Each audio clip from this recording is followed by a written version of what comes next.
बेरी बेरी गली में आता है, घरवा से बाहर बुलाता है, तुझको न काहे बुझाता है, पापा मेरा खिसियाता है, जब गाड़ी का हॉर्न बजाता है तू पोए पोए पोए पोए। अरे चुप, अंडा सिखावे बच्चा के की चोय चोय, ना बोला चोय चोय, ना बोला चोय चोय। ऐसा मत बोलो यार। ओ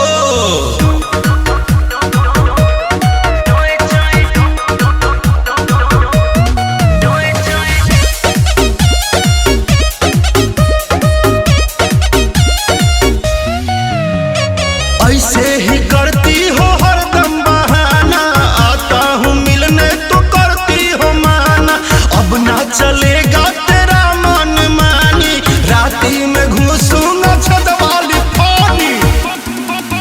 देखो वही सुनने करी हो तू काम, ना तो हो जाइब हम बदनाम, मम्मी सुतला में करती है खोए खोए खोए खोए खोए खोए। मोबाइल रिचार्ज क्या? अंडा सिखावे बच्चा के की चोय चोय, ना बोलो चोय चोय, ना बोलो चोय चोय।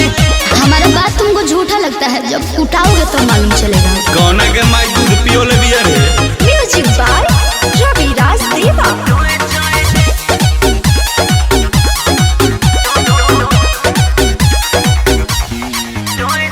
तेरा ही भाई दिया हमको धमकी, उसको बता दो हूँ मैं थोड़ा सा नकी, जिस दिन घूमेगा दिमाग ये मेरा, उस दिन न सुनूंगा कुछ भी मैं तेरा।